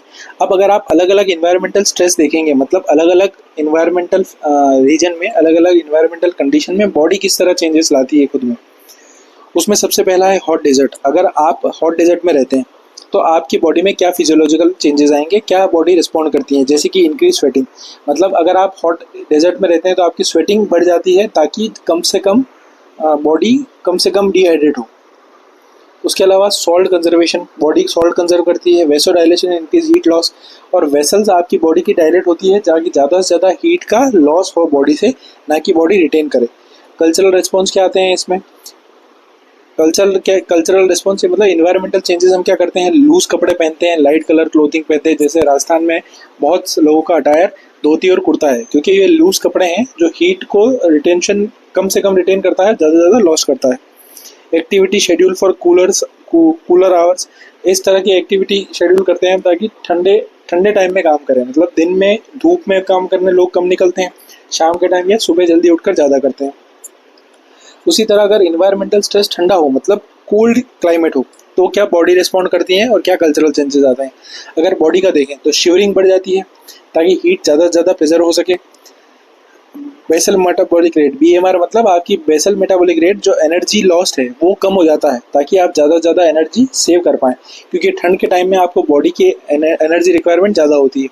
उसके अलावा फैट एक्यूमुलेशन, आपके बॉडी में जो भी बॉडी होगी, जो भी लोग वहाँ रहते होंगे उनके बॉडी में फैट की अमाउंट बहुत ज़्यादा होगी, क्योंकि वो क्या करता है, इंसुलेशन का काम करता है। मतलब हीट को कम से कम बॉडी से बाहर जाने देगा, ज़्यादा से ज़्यादा हीट को स्टोर करता है बॉडी में, इसलिए ऐसे एरिया में लोगों का फैटी बॉडी होती है। फिर कल्चरल रिस्पॉन्स, मतलब कल्चरली हम क्या चेंज करते हैं ऐसे एनवायरनमेंट में ऐसे एनवायरनमेंट को अडेप्ट करने के लिए या ऐसे एनवायरनमेंट में सर्वाइव करने के लिए। हीटेड शेल्टर, मतलब इस तरह के शेल्टर बनाते हैं जहाँ कम से कम ठंड अंदर आए, गर्म रहे। लेयर्ड क्लोथिंग, एक स्वेटर पहनेंगे शर्ट के ऊपर या और ठंडे कपड़े पहनेंगे ताकि कम से कम ठंड लगे बॉडी को। उसके अलावा हाई कैलोरी डाइट लेंगे, जैसे प्रोटीन रिच डाइट, फैट ज़्यादा लेंगे, ताकि ऐसी डाइट लेंगे जिसमें कैलोरीज बहुत ज़्यादा हो, ताकि बॉडी को एनर्जी कम से कम लॉस हो, या फिर ऐसे इन्वायरमेंट में बॉडी आसानी से सर्वाइव कर पाए। फिर क्या फिजियोलॉजिकल चेंजेस आते हैं हाई एल्टीट्यूड पे। अगर आप हाई एल्टीट्यूड पे रहते हैं तो किस तरह के बॉडी में चेंजेस आते हैं ताकि आप सर्वाइव आसानी से कर पाएँ। जैसे एक्लिमेटाइजेशन, ये एक शॉर्ट टर्म रिस्पॉन्स है, इसमें रिवर्सिबल चेंजेस आते हैं। जैसे कि आप कुछ दिन के लिए अगर हाई एल्टीट्यूड पे जा रहे हैं तो आपकी बॉडी में कुछ दिन के लिए इस तरह के चेंजेस आएंगे कि आप थोड़ा सर्वाइव कर पाए, लॉन्ग टर्म के लिए नहीं, और फिर से आप वापस नीचे आते हैं। जैसे भारत में सियाचिन ग्लेशियर पे जो ग्राउंड ड्यूटी, दो तरह की ड्यूटी होती है। एक ग्राउंड ड्यूटी होती है, एक आपको हिल के ऊपर ड्यूटी करनी होती है, तो वो परमानेंट नहीं होती, 5 से 6 महीने की ड्यूटी होती है, फिर वापस वो लोग नीचे आ जाते हैं। तो इस तरह एक्लिमेटाइजेशन एक शॉर्ट टर्म रिस्पॉन्स है बॉडी का। फिर दूसरा है डेवलपमेंटल एडेप्टेशन, ये लॉन्ग टर्म एक्सपोजर है। अगर आपको लंबे टाइम तक किसी हिली एरिया पे रहना है तो लॉन्ग टर्म के लिए बॉडी में क्या चेंजेस आएंगे, जैसे कि आपके मोर एफिशिएंट फिजियोलॉजिकल रेट, आपका हीमोग्लोबिन लेवल बॉडी का बढ़ जाता है ताकि आप ज़्यादा से ज़्यादा ऑक्सीजन रिटेन कर पाएँ, ज़्यादा से ज़्यादा सांस ले पाएँ। जेनेटिक एडेप्टेशन क्या आता है, जो एक बड़े पॉपुलेशन में आता है, बड़ी जनरेशन में। These are permanent evolutionary changes found in population, मतलब ये परमानेंट चेंजेस हैं जो एक पॉपुलेशन में पाए जाते हैं अगर वो कंटिन्यूसली हाई एल्टीट्यूड पे रहती है। तो ये हैं सारे एडेप्टेशन जो अलग अलग इन्वायरमेंट में बॉडी चेंजेस लेके आती है ताकि सर्वाइवल आसान हो पाए। आगे हम देखेंगे क्या होती है एपिडेमियोलॉजिकल एंथ्रोपोलॉजी, क्या हेल्थ से रिलेटेड किस तरह डील करती है, किस तरह से डिजीज से डील करती है, क्या होती है इन्फेक्शियस नॉन इन्फेक्शियस डिजीज, और न्यूट्रिशनल डेफिशिएंसी डिजीजेस क्या होती है। अगर आप देखें तो एपिडेमियोलॉजिकल एंथ्रोपोलॉजी में सबसे पहले क्या होती है, तो ये स्टडी करती है डिजीज पैटर्न को बायोलॉजिकल, सोशल और कल्चरल पर्सपेक्टिव। मतलब जो डिजीजेस हैं उनमें बायोलॉजिकल फैक्टर कैसे काम करते हैं, सोशल फैक्टर कैसे काम करते हैं और कल्चरल फैक्टर कैसे काम करते हैं। उसके अलावा आप आगे देखेंगे कि हेल्थ और डिजीज कंसेप्ट इनमें किस तरह लिंक्ड होते हैं। जैसे एंथ्रोपोलॉजी पब्लिक हेल्थ के बारे में कैसे बताती है और कैसे फोकस करती है एनवायरनमेंट पे, बिहेवियर, जेनेटिक्स पे, इन सभी पे। अब हेल्थ और डिजीज का आप समझें, हेल्थ क्या होती है, हेल्थ होती है होलिस्टिक वेलबींग, मतलब आपका फिजिकली आप फिट हैं, मेंटली अगर आप फिट हैं और सोशली आप अगर फिट हैं तो आप हेल्दी हैं। फिर डिजीज क्या होती है, एबनॉर्मल फिजियोलॉजिकल कंडीशन, एक बॉडी की एबनॉर्मल फिजियोलॉजिकल कंडीशन है जो अफेक्ट करती है आपकी नॉर्मल फंक्शनिंग को। Cultural belief affect diagnosis treatment, बहुत सारे कल्चरल बिलीफ ऐसे हैं जो आपके डायग्नोसिस और ट्रीटमेंट को अफेक्ट करते हैं। अब देखते हैं हम इन्फेक्शियस डिजीज क्या होती है। वो डिजीज जो एक व्यक्ति से दूसरे व्यक्ति तक आसानी से पहुंचे, बैक्टीरिया, वायरस या पैरासाइट के थ्रू, उन्हें कहते हैं हम इन्फेक्शियस डिजीज। इसके कुछ एग्जांपल है, जैसे टीबी, ट्यूबरकुलोसिस, मलेरिया है, HIV है, कोविड-19 है। ये कंटेजियस डिजीज थी, इन्फेक्शियस डिजीज थी जो एक व्यक्ति से दूसरे व्यक्ति तक आसानी से पहुंचती है। ये इन्फ्लुएंस होती है हाइजीन, मतलब इनको बढ़ाने का काम या घटाने का काम हाइजीन कर सकता है। अगर आपकी खराब हाइजीन है तो ये डिजीज बढ़ेगी, अच्छी हाइजीन है तो घटेगी। अर्बनाइजेशन, अगर बहुत ज़्यादा पॉपुलेशन इकट्ठी हो रही है एक जगह तो ये सारे डिजीज बढ़ने के चांस होते हैं। क्लाइमेट भी अफेक्ट करता है, और माइग्रेशन, अगर पॉपुलेशन एक जगह से दूसरी जगह जाती है तो उस केस में भी इन डिजीज़ का होने के चांस बढ़ जाते हैं। अब नॉन इन्फेक्शियस डिजीज कौन सी, जो सीधे एक व्यक्ति से दूसरे व्यक्ति में आसानी से ट्रांसमिट ना हो, उन्हें कहते हैं हम नॉन इन्फेक्शियस डिजीज। इसमें कुछ डिजीज होती है क्रॉनिक लाइफस्टाइल बेस्ड डिजीज होती हैं जो हमारी खराब लाइफस्टाइल के चलते होती है। इसके एग्जांपल है डायबिटीज़, कैंसर है, कार्डियोवैस्कुलर डिजीज़ है। इसके कुछ रिस्क फैक्टर हैं, जैसे कि स्ट्रेस, अगर आप स्ट्रेस बहुत लेंगे तो ये सभी डिजीज जैसे कार्डियोवैस्कुलर डिजीज होने के चांसेस बढ़ जाते हैं। आपकी अगर डाइट सही नहीं है तो कैंसर, डायबिटीज़ या फिर कार्डियोवैस्कुलर डिजीज होने के चांस बढ़ जाते हैं। सीडेंटरी लाइफ है, मतलब आप कुछ भी नहीं करते, खा पी के सिर्फ सोते रहते हैं, इस केस में भी आपके मल्टीपल ऑर्गन्स अफेक्ट होते हैं और आपको नॉन इन्फेक्शियस डिजीज होने के चांसेस बढ़ जाते हैं। साथ ही साथ अगर आप पोल्यूशन में रहते हैं तो पॉल्यूटेड एरिया में भी डिजीज होने के चांस बढ़ते हैं और आपकी बॉडी बैडली अफेक्ट होती है। कुछ डिजीज ऐसी हैं जो खराब न्यूट्रिशन के कारण होती है, जिन्हें हम न्यूट्रिशनल डेफिशिएंसी डिजीज कहते हैं। इसमें कुछ न्यूट्रिएंट अगर आपकी बॉडी में नहीं है, आपकी डाइट में नहीं है, तो वो उनकी कमी से आपको डिजीज होने के चांस है। जैसे कि एग्जांपल के तौर में विटामिन ए, अगर आपकी डाइट जो आप लेते हैं उसमें विटामिन ए की कमी है तो आपको नाइट ब्लाइंडनेस होने की संभावना है, जिसे हम रतौंधी कहते हैं, मतलब आप रात में अच्छे से देख नहीं पाएंगे। उसके बाद अगर आपकी डाइट में आयरन की कमी है, आयरन जो पालक इन सब में होता है, अगर आप इसकी कमी है तो आप में एनीमिया होने के चांसेस हैं। अगर आपकी डाइट में प्रोटीन की कमी है तो प्रोटीन की कमी से कुछ बीमारियां होती हैं, जैसे कि क्वाशियोरकोर, मेरिस्मस। ये सारी डिजीज ऐसी है जो बॉडी को लीन या फैटी करती है, तो प्रोटीन की कमी से ये सारी बीमारियां होने के चांसेस हैं। और ये सभी बीमारी या फिर प्रोटीन या न्यूट्रिशन की कमी लिंक्ड होती है पॉवर्टी से, मतलब गरीब व्यक्ति इन सब चीज़ों को अफोर्ड नहीं कर पाता। फूड इनसिक्योरिटी से मतलब अगर आप फूड तक एक्सेस ही नहीं है आपकी, या फिर कल्चरल प्रैक्टिस, बहुत कल्चर जैसे बहुत सारे ब्राह्मण नॉनवेज नहीं खाते तो उन्हें मेगालोब्लास्टिक एनीमिया मतलब B12 की कमी बहुत ग्रामीणों में पाई गई है। तो इस तरह के कल्चरल प्रैक्टिस भी न्यूट्रिशनल डेफिशिएंसी डिजीज कॉज करते हैं। अगर आप सब इन्हीं सभी को कंक्लूड करेंगे तो हेल्थ एक बायो सोशल कंसेप्ट है, मतलब हेल्थ सिर्फ एक बायोलॉजिकल कंसेप्ट नहीं, सोसाइटी भी बहुत अफेक्ट करती है हमारी हेल्थ पे, हमारे हेल्थ पैटर्न पे। उसके अलावा anthropology help in understanding root cause of disease. Anthro help करती है कि क्या रूट कॉज है डिजीज का, मतलब वो इन्फेक्शियस है, नॉन इन्फेक्शियस है, या फिर न्यूट्रिशनल डेफिशिएंसी के कारण हुई है। मतलब ये जो हमारी हेल्थ सेक्टर है उसमें भी हेल्प करती है एंथ्रोपोलॉजी के रूट कॉज को जान पाए बीमारी का। Useful for policy planning and health intervention. अगर भारत सरकार कोई हेल्थ पॉलिसी लाना चाहे, प्लानिंग करना चाहे बड़े लेवल पे, या कोई हेल्थ इंटरवेंशन करना चाहे, तो उसमें भी एंथ्रोपोलॉजी बहुत हद तक हेल्प करती है ताकि इफेक्टिव पॉलिसी बनाई जा सके और पॉपुलेशन को टारगेट किया जा सके। अगला हम देखते हैं क्या होता है ह्यूमन ग्रोथ, क्या होता है डेवलपमेंट, किस तरह की स्टेजेस होती हैं, क्या होता है prenatal, infant, childhood stage, factors कौन से अफेक्ट करते हैं ग्रोथ एंड डेवलपमेंट को, इन्वायरमेंटल हो चाहे कल्चरल हो, सोशो कल्चरल हो, एजिंग और सेंसेस क्या होता है, क्रोनोलॉजिकल लॉन्गेटिविटी क्या होती है, ह्यूमन फिजिक्स, सोमेटोटाइप क्या होते हैं। इसमें सबसे पहले हम पढ़ेंगे concept of human growth and development.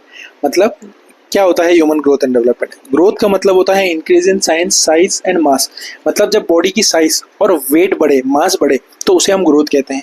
और डेवलपमेंट होता है मैच्योरेशन ऑफ फंक्शन और एबिलिटीज, मतलब अगर आप सोच समझ आपकी बढ़ती है तो वो है डेवलपमेंट। यही बॉडी का साइज या वेट बढ़ता है तो वो है आपकी ग्रोथ। अब ये स्टडी करते हैं बायोलॉजिकल, कल्चर और इन्वायरमेंटल कॉन्टेक्स्ट में। अब ह्यूमन ग्रोथ की कुछ स्टेजेस होती हैं, अलग अलग ग्रोथ, मतलब जिस तरह अलग अलग ग्रोथ पैटर्न्स ह्यूमन शो करते हैं उसी तरह स्टेजेस में उन्हें बांटा गया है। जैसे कि पहला है प्रीनेटल स्टेज। प्रीनेटल स्टेज होती है कंसेप्शन से बर्थ तक, मतलब जब फर्स्ट बेबी कंसीव होता है किसी महिला में, वहाँ से लेके जब तक बेबी का बर्थ होता है, इस स्टेज को हम कहते हैं प्रीनेटल स्टेज।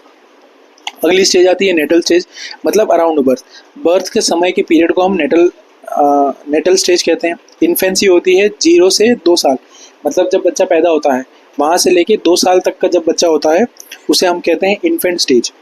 फिर आती है चाइल्डहुड स्टेज, मतलब 2 साल से 10 साल तक का जब बच्चा होता है तो उसे हम कहते हैं चाइल्डहुड स्टेज। फिर एडोलेसेंट स्टेज, मतलब जब प्यूबर्टी फेज मतलब जो मैच्योरेशन फेज आती है लड़कों में या लड़कियों में, उस फेज को हम एडोलेसेंस स्टेज कहते हैं।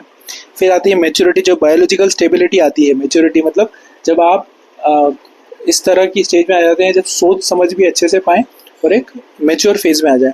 फिर आती है senses, ageing and functional decline, मतलब वो एज जब अब आपके फंक्शन डिक्लाइन होना शुरू करते हैं, चाहे आपका सोच समझ, आपकी मेमोरी, आप भूलना शुरू कर देते हैं एक एज के साथ, उस स्टेज को हम सेंसेस कहते हैं।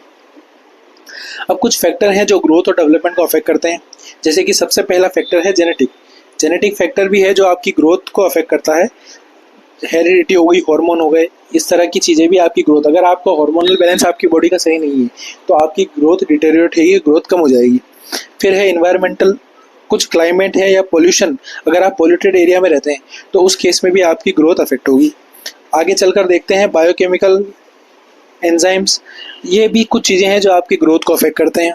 फिर मेटाबॉलिज्म भी है जो आपकी ग्रोथ को अफेक्ट करता है।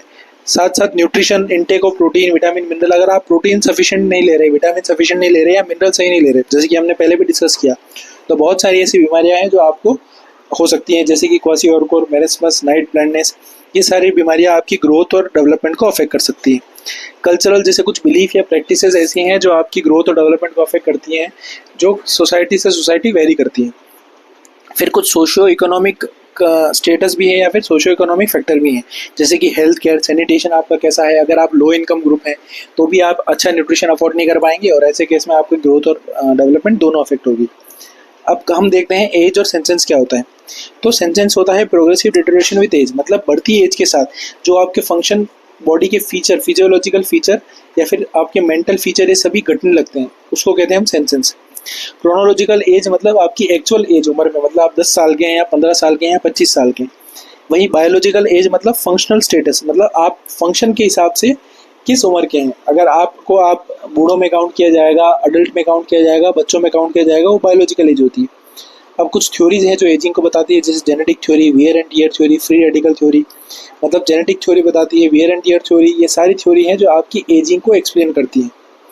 लॉन्गेविटी क्या होती है? लॉन्गेविटी होती है life span influence by genes plus environment.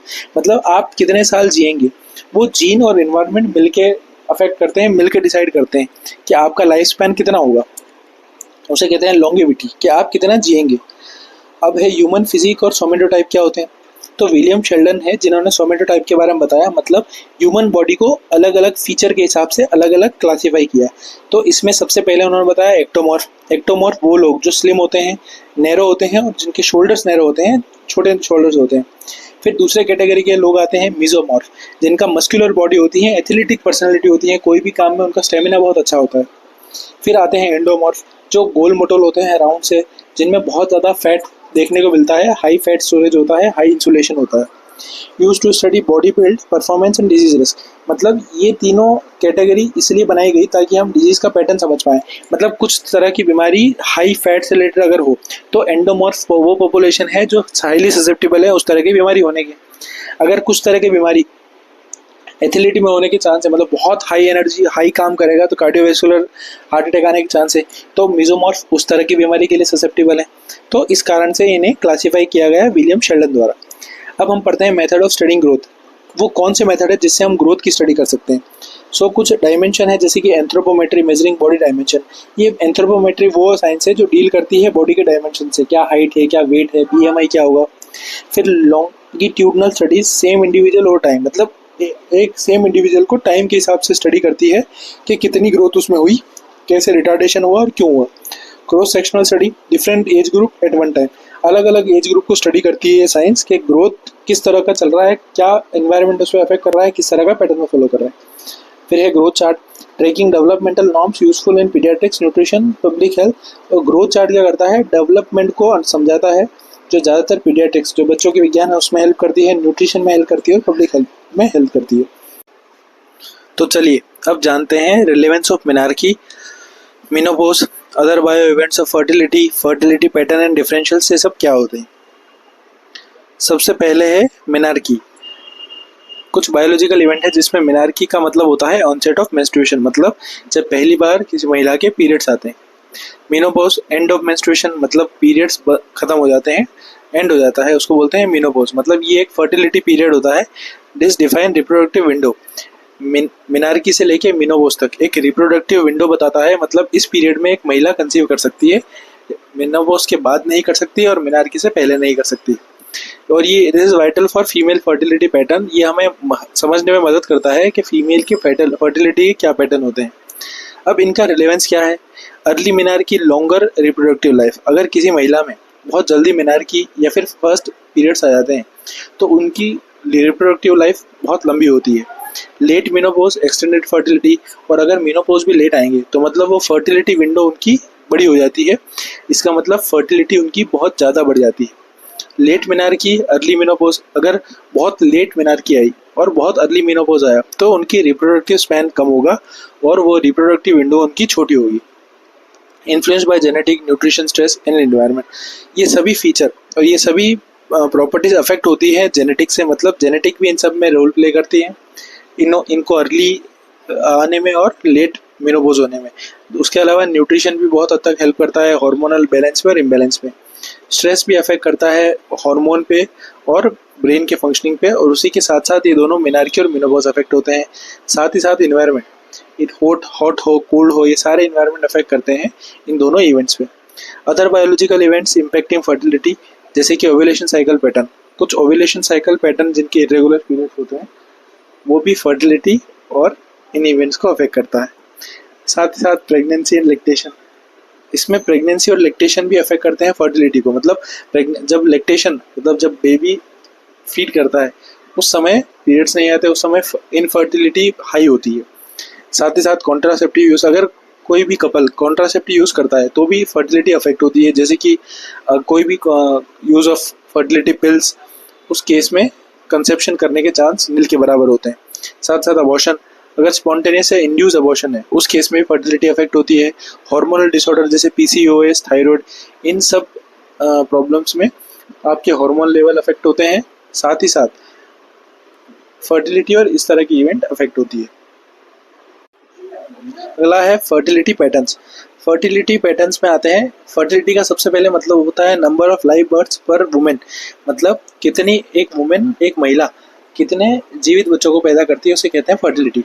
कुछ फैक्टर हैं जो फर्टिलिटी को अफेक्ट करते हैं, जैसे कि age at first child birth, मतलब कितना जल्दी आपने पहला बेबी को बर्थ करा। आज के टाइम में बहुत लेट बेबी को बर्थ करते हैं, मतलब बाद में प्लान करते हैं 30 के बाद, तो वो अफेक्ट करता है। दूसरा स्पेसिंग बिटवीन बर्थ, कि एक से दूसरे बेबी में कितना स्पेस दिया है कपल ने। उसके अलावा ड्यूरेशन ऑफ ब्रेस्ट फीडिंग, कितना ड्यूरेशन ब्रेस्ट फीडिंग करवाई है। उसके अलावा contraceptive access and usage, cultural practice, ये सभी अफेक्ट करते हैं फर्टिलिटी पैटर्न्स को। फिर है फर्टिलिटी डिफरेंशियल, मतलब फर्टिलिटी डिफर करती है due to economic socio economic status, जो न्यूट्रिशन को अफेक्ट करता है। एजुकेशन लेवल कितना है, मतलब प्रॉपर गैपिंग दे रहे हैं नहीं बच्चों में।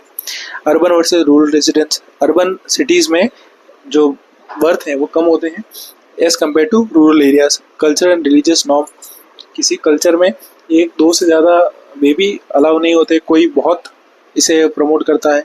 कल्चर एंड रिलीजियस नॉर्म हो गए। Help in planning reproductive health programme, और ये सभी हेल्प करते हैं ताकि भारत सरकार या कोई भी ऑर्गेनाइजेशन रिप्रोडक्टिव हेल्थ प्रोग्राम्स को प्लान कर सके। जब हम इन्हें कंक्लूड करेंगे तो कुछ बायोलॉजिकल इवेंट है जो शेप करते हैं रिप्रोडक्टिविटी को, और फर्टिलिटी इन्फ्लुएंस होती है सोशल, इकोनॉमिक और कल्चरल कॉन्टेक्स्ट से, और यह जरूरी है फॉर पॉपुलेशन स्टडी और डेवलप प्लानिंग। हम प्लानिंग को अच्छे से कर पाएँ, इसके लिए सभी जरूरी है। अब हम पढ़ते हैं डेमोग्राफिक थ्योरी क्या है, बायोलॉजिकल, सोशल और कल्चरल। इसमें सबसे पहली आती है बायोलॉजिकल थ्योरी। बायोलॉजिकल थ्योरी जो दी माल्थुसियन ने, वो कहती है कि population grow faster than resource. ये कहती है कि पॉपुलेशन ग्रोथ रिसोर्सेज से और भी तेजी से होती है, मतलब रिसोर्सेज तो धीरे धीरे बढ़ रहे हैं लेकिन पॉपुलेशन उससे भी तेज गुना से बढ़ रही है। Natural checks, famine, disease, war, ये नेचुरल चेक्स जो होते हैं, जैसे कि फेमिन अगर कभी आ गया, कोई डिजीज आ गई, जैसे कि कोविड-19, कोई वॉर हो गए, उस केस में भी पॉपुलेशन ग्रोथ स्टेगनेंट होती है। Darwinian theory, natural selection affect reproductive success, कि जो नेचुरल सिलेक्शन या ट्रेड के पैटर्न है वो भी अफेक्ट करते हैं रिप्रोडक्टिव सक्सेस को। इन्वायरमेंटल फैक्टर अफेक्ट करते हैं फर्टिलिटी और सर्वाइवल को, जैसे कि हमने पहले भी डिस्कस किया। कुछ सोशल थ्योरीज है जो इसे बताती है, जो एम्फेसाइज करती है सोशल इंस्टीट्यूशन इंपॉर्टेंट है डेमोग्राफिक ट्रांजिशन में। इसमें आती है डेमोग्राफिक ट्रांजिशन थ्योरी। पहला है स्टेज 1, ये वो स्टेज है जहाँ पे हाई बर्थ और डेथ रेट ज़्यादा होगी, मतलब बर्थ भी बहुत सारी होगी और डेथ रेट भी बहुत ज़्यादा होगी, मतलब एक बैलेंस प्रपोर्शन चलेगा। फिर आती है स्टेज 2, जहाँ डेथ रेट तो ज़्यादा हो जाएगी, डेथ रेट डिक्लाइन हो जाएगी, डेथ रेट वहाँ पे डिक्लाइन हो जाएगी और बर्थ रेट हाई रहेगी। फिर आती है स्टेज 3, जहाँ बर्थ रेट डिक्लाइन होती है। फिर आती है स्टेज 4, जहाँ बर्थ रेट भी कम होगी और डेथ रेट भी कम होगी। तो ये है driven by modernisation, urbanisation, education, मतलब ये सारी स्टेजेस, मॉडर्नाइजेशन इन सभी स्टेजेस पे इम्पैक्ट डालती है, अर्बनाइजेशन डालती है और एजुकेशन डालती है। उसके अलावा कुछ कल्चरल थ्योरीज भी हैं जो इस फिनोमेना को एक्सप्लेन करती हैं, जैसे कि पॉपुलेशन बिहेवियर शेप बाय, जो पॉपुलेशन है वो बढ़ेगी या घटेगी, इसका बिहेवियर शेप करता है रिलीजन। रिलीजन भी, धर्म भी बहुत हद तक अफेक्ट करता है पॉपुलेशन ग्रोथ को। फैमिली नॉर्म्स, बहुत सारी फैमिलीज, जॉइंट फैमिलीज जो होती हैं वो कम बेबीज को प्रेफर करती है, कुछ ज़्यादा वो करती हैं। जेंडर प्रेफरेंस, बहुत सारे जेंडर प्रेफरेंस को भी लेके बर्थ को रेगुलेट करते हैं। एज मैरिज, शादी के टाइम क्या एज थी। उसके अलावा टैबूज ऑन कॉन्ट्रासेप्शन, कॉन्ट्रासेप्शन पे बहुत सारे टैबूज होते हैं जो आज की सोसाइटी फॉलो करती है, वो भी अफेक्ट करते हैं पॉपुलेशन ग्रोथ को। Cultural influence fertility choice and family planning, और बहुत सारे कल्चर भी अफेक्ट करते हैं फर्टिलिटी पैटर्न्स को और फैमिली प्लानिंग को। उसके अलावा कुछ कंपेरेटिव अगर हम तीनों का देखें, बायोलॉजिकल, सोशल और कल्चरल का, तो biological natural and physiological factor पे ज़्यादा निर्भर करता है, सोशल स्ट्रक्चर, इकोनॉमी और एजुकेशन पे निर्भर करता है, वही कल्चरल नॉर्म्स, वैल्यू और ट्रेडिशन पे निर्भर करता है। और ये इंटीग्रेटेड व्यू हमें एक अच्छा इंसाइट देता है पॉलिसी के लिए और प्लानिंग के लिए। और अगर हम इन्हें कंक्लूड करें तो डेमोग्राफिक थ्योरी एक्सप्लेन करती है पॉपुलेशन पैटर्न्स को, हेल्प करती है गवर्नेंस, प्लानिंग और डेवलपमेंट में। अगला हम देखते हैं biological and socio ecological factor influencing fecundity, fertility, natality and mortality, ये सब क्या होते हैं। तो सबसे पहला है biological and socio ecological factors. Fecundity क्या होती है? फेकंडिटी होती है बायोलॉजिकल एबिलिटी टू रिप्रोड्यूस, मतलब आप रिप्रोड्यूस कर भी सकते हैं या नहीं, उसे हम कहते हैं फेकंडिटी। फर्टिलिटी होती है एक्चुअल रिप्रोडक्टिव परफॉर्मेंस, मतलब आपने अपनी लाइफ स्पैन में कितने लाइव बेबी को बर्थ दिया। उसके बाद आता है नेटिलिटी, नेटिलिटी का मतलब होता है बर्थ रेट। मोर्टेलिटी, मोर्टेलिटी का मतलब होता है death rate. Influence by biological, socio ecological factor, और ये अफेक्ट होते हैं बायोलॉजिकल और सोशियो इकोलॉजिकल फैक्टर से। अब वो कौन से बायोलॉजिकल फैक्टर हैं जो इन्हें अफेक्ट करते हैं? सबसे पहले है एट मेनार्की एंड मिनोपॉज, मतलब वो कौन सी एज थी जब आपका पहले मेंस्ट्रुअल पीरियड आए और वो कौन सी एज थी जब आपको मिनोपॉज आया। हार्मोनल फंक्शन, कुछ हार्मोन भी अफेक्ट करते हैं ओव्यूलेशन में, आपके प्रोजेस्टेरोन हो गए, एस्ट्रोजेंस हो गए। Reproductive health and genetic makeup, ये भी अफेक्ट करते हैं आपके फर्टिलिटी को। फिर न्यूट्रिशन एंड फिजिकल फिटनेस, ये भी अफेक्ट करता है आपके फर्टिलिटी को। Disease and mental health condition, ये सभी फैक्टर जो बायोलॉजिकल फैक्टर हैं जो अफेक्ट करते हैं फर्टिलिटी एंड फेकंडिटी को। उसके बाद कुछ सोशो इकोलॉजिकल फैक्टर भी आते हैं जो इसे अफेक्ट करते हैं, जैसे कि health care access and contraceptive availability, मतलब बहुत एरियाज में कॉन्ट्रासेप्टिव अवेलेबल नहीं है या फिर बहुत ज़्यादा यूज़ हो रही है, वो भी अफेक्ट करते हैं फर्टिलिटी पैटर्न्स को। फीमेल एजुकेशन लिटरेसी, बहुत बार फीमेल एजुकेशन हेल्प करती है फैमिली प्लानिंग में। उसके अलावा है socio economic status and employment और सोशो इकोनॉमिक स्टेटस के केसेस में भी फर्टिलिटी पैटर्न्स रेगुलेट होते हैं। Cultural beliefs and family planning practices, कुछ कल्चरल बिलीफ और फैमिली प्लानिंग प्रैक्टिसेस भी इन्हें अफेक्ट करती हैं। Environmental pollution, climate and sanitation, urban versus rural life भी फर्टिलिटी पैटर्न्स को अफेक्ट करते हैं। अब अगर हम कंपेयर करें फेकंडिटी और फर्टिलिटी को, तो ये क्या है? जैसे कि हमने पहले भी डिस्कस किया, फेकंडिटी एक बायोलॉजिकल पोटेंशियल है, जबकि फर्टिलिटी इज एक्चुअल बिहेवियर है, नॉर्म्स एंड एनवायरनमेंट पे बेस्ड है कि आपने कितने बेबी को बर्थ दिया। कुछ फैक्टर हैं जो रिड्यूस करते हैं फर्टिलिटी, जैसे लेट मैरिज, अगर बहुत लेट शादी हो उस केस में भी फर्टिलिटी अफेक्ट होती है। उसके अलावा है कॉन्ट्रासेप्टिव यूज, अगर आप कॉन्ट्रासेप्टिव यूज करते हैं तो उस केस में भी कंसेप्शन के चांसेस बहुत कम हो जाते हैं या फिर ना के बराबर हो जाते हैं। वर्कलोड एंड स्ट्रेस, अगर बहुत ज़्यादा वर्कलोड है, स्ट्रेस है, इस कंडीशन में फर्टिलिटी अफेक्ट होती है। साथ ही साथ माल न्यूट्रिशन, अगर आपका न्यूट्रिशन सही नहीं है, उन सभी केसेस में भी फर्टिलिटी अफेक्ट होती है। अगला हम देखते हैं नेटेलिटी और मोर्टेलिटी, मतलब अगर high natality in rural and low income less है तो क्या होगा, आपकी नेटेलिटी और मोर्टेलिटी अफेक्ट होगी। एजुकेटेड पॉपुलेशन में भी इसका इफेक्ट देखने को मिलता है।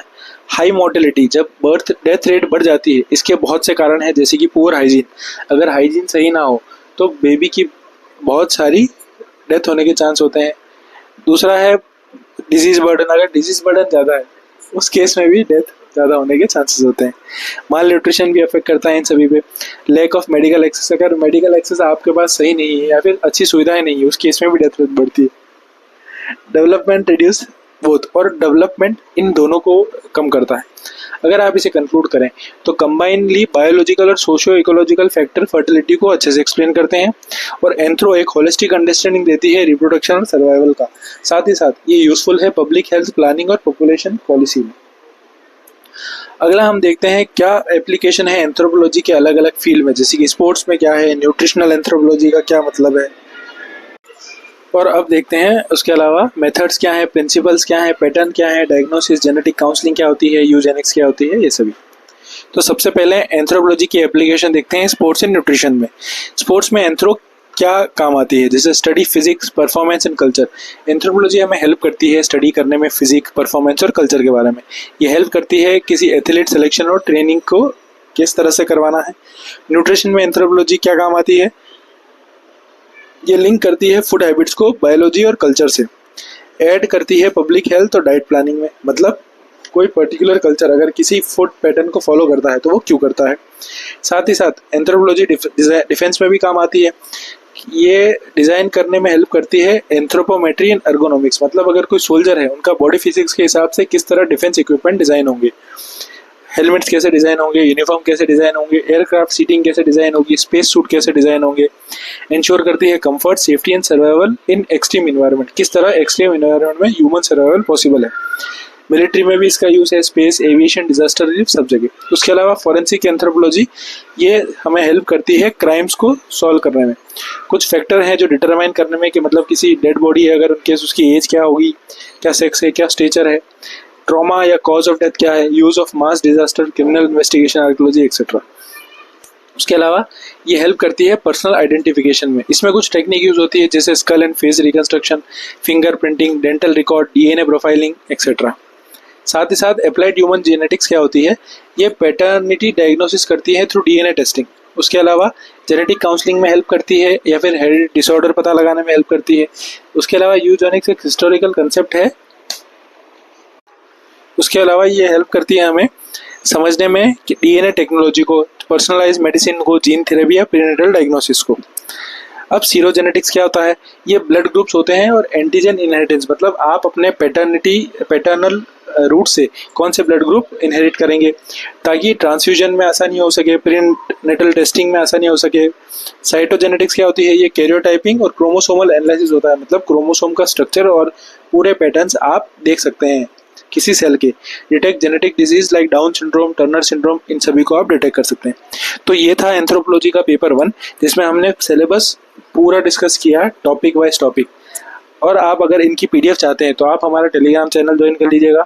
साथ ही साथ पेपर 2 की वीडियो के लिए भी वेट कीजिएगा, हम बहुत ही जल्दी पेपर 2 की भी वीडियो लेके आएंगे इसी तरह सिलेबस वाइज, और ये आपको हेल्प करेगा क्विक रिवीजन में एग्जाम से ठीक पहले।